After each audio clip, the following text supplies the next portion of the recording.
सिर्फ grand parents को recognise करता हो, तो ऐसा नहीं होता है। तो इस चीज़ के लिए बहुत जल्दी परेशान होने की ज़रूरत नहीं होती है। हमको फोकस अपना कहाँ पे रखना है, इस बात पे फोकस नहीं रखना है कि बच्चा हमको कितनी इम्पोर्टेंस दे रहा है, अपना ईगो, अपने इमोशंस, बहुत ज़्यादा ओवर थिंकिंग, ओवर इमोशनल होने की ज़रूरत नहीं होती है। ये सारी चीज़ें टाइम टू टाइम होती चली जाती हैं। अब आ गए वापस ग्रैंड मदर और ग्रैंड पेरेंट्स पे, ठीक है। तो ग्रैंड मदर हैं, ग्रैंड फादर हैं, तो वो बच्चे का सॉफ्ट कॉर्नर है। हम बच्चे का सॉफ्ट कॉर्नर बिल्कुल उससे नहीं छीनेंगे, ठीक है। हमारी इक्वेशंस जैसी भी हों, अच्छी हैं, बहुत अच्छी बात है। थोड़ी सी उतनी अच्छी नहीं है तो भी इट्स ओके, बिकॉज हम यहाँ पे प्रैक्टिकल लाइफ के एक्सपीरियंसेस शेयर कर रहे हैं। तो प्रैक्टिकल लाइफ में हर कुछ होता है। तो अगर इक्वेशंस उतनी अच्छी नहीं भी हैं तो भी हम बच्चे से उसका सॉफ्ट कॉर्नर नहीं छीनेंगे, तो बच्चे को वहाँ पे सेटल करेंगे। अब वापस, अब मैंने कोई बात कही बीइंग अ मदर, और ग्रैंड पेरेंट्स के पास गया बच्चा और उन्होंने कह दिया ठीक है तुम नहीं करो, तो अब यहाँ पे आ गया कि भाई हम पेरेंटिंग कैसे करें। अभी तो आपने बताया फर्म एंड जेंटल, तो अब यहाँ पे तो सिर्फ हस्बैंड वाइफ, फादर और मदर की बात हो रही थी, न्यूक्लियर फैमिली की। बट हम इंडियंस की ऐसा तो नहीं है कि सारी फैमिलीज़ न्यूक्लियर हैं, हम जॉइंट फैमिली सिस्टम में भी रहते हैं, and actually it is very good also. तो ये एक अलग ही डिबेट है कि क्या ज़्यादा बेटर है, उसके लिए हम आगे के वीडियोज़ में कभी डिस्कस करेंगे। बट हमारे बच्चे का जो सॉफ्ट कॉर्नर है हम उसको बिल्कुल भी नहीं छीनेंगे। अब जब हमारा कोई भी, हमने अपने बच्चे को कोई इंस्ट्रक्शन दिया, उसको किसी ने बाईपास कर दिया, किसी ग्रैंड पेरेंट ने, अभी क्या करना है, हमको उस टाइम पे ग्रैंड पेरेंट से भी नहीं कहने जाना है, क्योंकि क्या होगा, उससे हो जाएगा डिस्कशन हॉट और फिर हो जाएंगे आप परेशान। तो अब उसके लिए हमको थोड़ा सा होल्ड करना पड़ेगा और हमको देखना पड़ेगा कि हमारे पेरेंट्स जो हैं, यानी कि बच्चे के जो ग्रैंड पेरेंट्स हैं, वो किस टाइम पे बेटर मूड में हैं, और वहाँ पे हम या फिर हमारा दूसरा भी जो स्पाउस है जिससे भी ज़्यादा कंफर्ट लेवल है, ये पॉइंट थोड़ा सा क्लियर किया जा सकता है कि ठीक है, आप अपने तरह से जितना चाहें बच्चों को प्यार करें, जितनी देर चाहें अपने पास रखें, लेकिन जब हम कोई इंस्ट्रक्शन देते हैं आप उसको बाईपास मत करिए। एंड आई होप कोई भी ऐसे ग्रैंड पेरेंट नहीं होंगे जो इस चीज़ को फॉलो नहीं करेंगे, वो डेफिनेटली करेंगे। बस ये है कि ग्रैंड पेरेंट्स कहाँ पे इंटरवीन करते हैं, जब कोई बच्चों को मार रहा होता है, जब बहुत ही एग्रेसिवली बच्चों को डांट रहा होता है। और हमारी तो पेरेंटिंग के पिछले ही जो पॉइंट्स हमने कवर किए उसमें तो हमने पहले ही बता दिया कि हमको ये सारी चीज़ें नहीं करनी है। तो अब वीडियो के नेक्स्ट सेक्शन में हम ये भी डिस्कस करेंगे कि क्या क्या हमको बच्चों के साथ बिल्कुल भी नहीं करना है, और जब हम वो चीज़ें नहीं करेंगे बच्चे के साथ, तो I assure you grand parents के साथ भी आपके कॉन्फ्लिक्ट्स नहीं होंगे। क्योंकि क्या होता है, ग्रैंड पेरेंट्स पिक्चर में वहीं पे आते हैं जब बच्चों के साथ एग्रेशन से हम पेश आ रहे होते हैं या हम स्क्रीम कर रहे होते हैं। तो जब हम वो वाले पॉइंट्स फॉलो करेंगे जहाँ पे हमको बच्चों के साथ वैसा बिहेव नहीं करना है, तो वहाँ से आधे इश्यूज़ जो हैं वहीं पे रिजॉल्व हो जाएंगे कि हमारे भी ग्रैंड पेरेंट्स से कोई कॉन्फ्लिक्ट्स नहीं होंगे। अब बात करते हैं उन बिहेवियर्स की जो हमको बच्चों के साथ बिल्कुल नहीं करना है। फर्स्ट पॉइंट है डोंट स्क्रीम। हमेशा खुद भी यही समझें और बच्चों को भी यही समझाएं। हमेशा जो वॉइस अपनी रेस करता है वो कहीं ना कहीं वीक होता है, इसीलिए वो वॉइस रेस करता है। ये बात खुद को भी समझाएं और बच्चों को भी समझाएं। जब मैंने वही कहा, मिरर एक्टिविटी होती है, जब आप इस चीज़ को अंडरस्टैंड करेंगे वैसा ही बिहेव करेंगे, बच्चों की अपब्रिंगिंग में बाय डिफ़ॉल्ट वैसे ही आ जाएगा।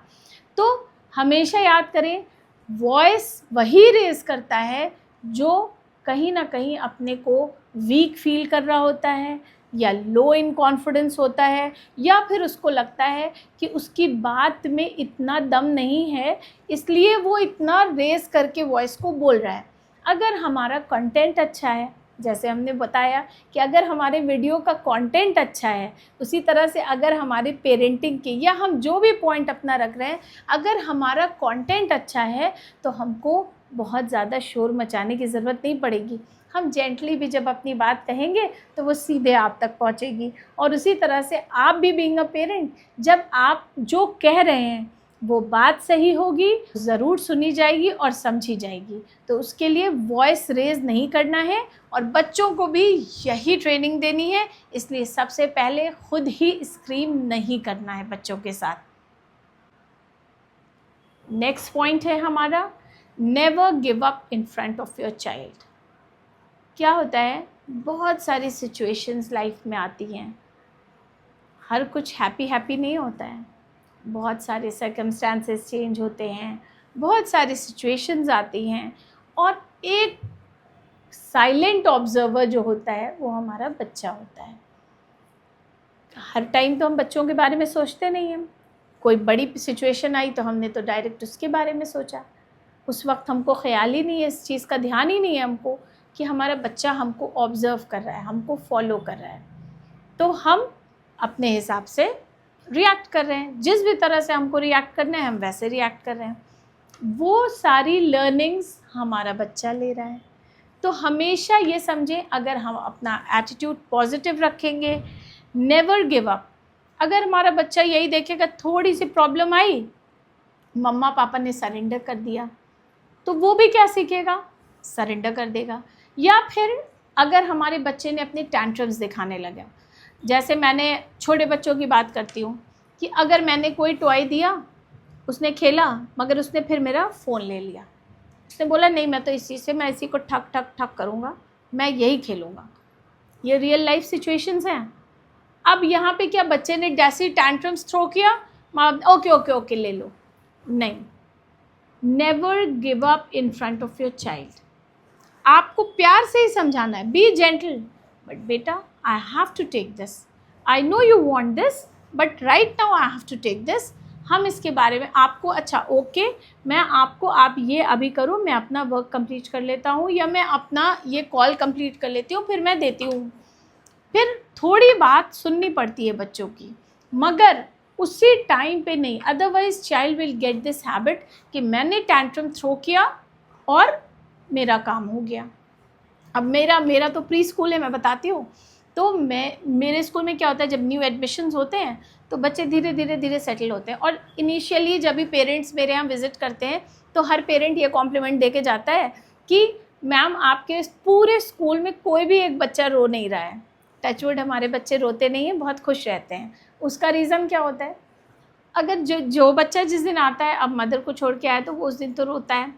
तो जब मैं क्लास में जाती हूँ तो मैं बोलती हूँ पता नहीं कुछ बच्चे रो रहे हैं, मुझे दिखाई नहीं दे रहे हैं, मैं देख ही नहीं पा रही हूँ। तो बच्चा रोते रोते चुप हो जाता है, अच्छा मैम देख नहीं पा रही मुझे। तो फिर मैं जो बच्चा रो नहीं रहा होता है उससे बात करने लगती हूँ। उसको लगता है मैम तो मुझे देख ही नहीं रहे हैं।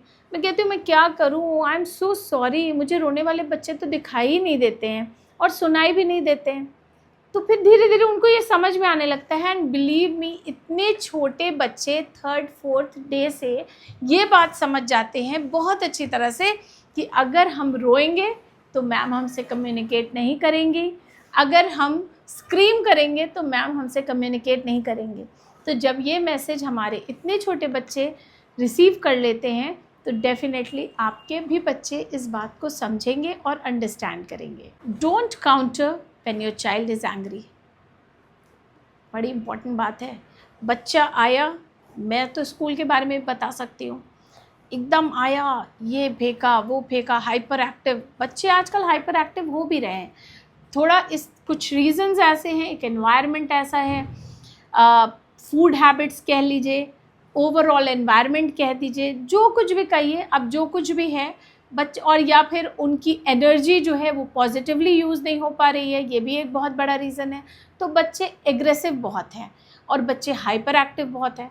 तो जब बच्चा बहुत एग्रेसिव है, छोटा बच्चा है या फिर टीनेजर है एग्रेसिव, फिर वो वहाँ पे अपने टोन में हो जाते हैं टीनेजर बच्चे। बच्चों से उस टाइम पे आर्ग्यूमेंट मत करें, उनको काउंसलिंग मत करें। उस छोटा बच्चा है just hug your child. Okay, I understand you are angry, but we'll sort it out. तो आपको अभी ऐसा लग रहा होगा ये बहुत ही फॉर्मल सिचुएशन है, बट बिलीव मी, आप इसको करके देखें and you will find a difference. And behavioural changes आने में थोड़ा सा टाइम लगता है, और ये चीज़ हमको समझनी होती है. हमको सही करना है और सही करते जाना है, रिज़ल्ट आपको अपने आप ही कुछ टाइम में मिलेगा. तो ये कोई ऐसा इमीडिएट रिज़ल्ट नहीं मिलता है इसका कि मैंने आज किया आज ही. बच्चे के माइंड में मैसेज जाने में, कन्वर्ट होने में, उसका बिहेवियर चेंज होने में थोड़ा फ़र्क लगता है, थोड़ा सा टाइम लगता है. तो ये बात को आपको समझना पड़ेगा कि हमको जिस टाइम बच्चा एग्रेशन में है उस टाइम पे हमको उससे कम्युनिकेट नहीं करना है. और इस तरह की और पेरेंटिंग इश्यूज़ के लिए आप मुझसे डीएम कर सकते हैं, मुझे टॉपिक सेंड कर सकते हैं. मैं अपनी नेक्स्ट वीडियोज़ उसी पे बनाऊंगी. तो कमेंट्स में भी आप बता सकते हैं कि आप क्या टॉपिक चाहते हैं. जैसे मुझे ये डीएम ही आया था कि मेरा बच्चा बहुत एग्रेसिव है, बहुत एंगर है उसमें, तो मैंने इस पे वीडियो बनाई. आगे भी आप जो भी इश्यूज़ चाहें वो मुझे डीएम कर सकते हैं. और लाइव एक्सपीरियंसेस भी आपके साथ शेयर करूंगी, क्योंकि ये जो 20 इयर्स का एक्सपीरियंस है इसमें मैंने हर एज के बच्चों को पढ़ाया है, काउंसिल किया है, उनके पेरेंट्स से मिली हूँ, और हर तरह के इश्यूज़ को मैंने कोशिश की है हैंडल करने की. और इसके अलावा भी आप अगर मुझसे डायरेक्ट कोई काउंसलिंग सेशन चाहते हैं तो मुझे कमेंट में लिखिए, और टीम आपको कोऑर्डिनेट करेगी, कांटेक्ट करेगी, और फिर हम लोग एक सेशन अरेंज करेंगे उससे रिलेटेड. और अपार्ट फ्रॉम दिस, और इतनी सारी पेरेंटल एडवाइस के लिए 3 काम आपको करने हैं: लाइक, सब्सक्राइब एंड शेयर. तो सब्सक्राइब आप कर चुके होंगे, अब अपने सर्कल में सब्सक्राइब कराइए और लाइक और शेयर करिए. Thank you so much. Stay healthy, stay safe, take care of your child.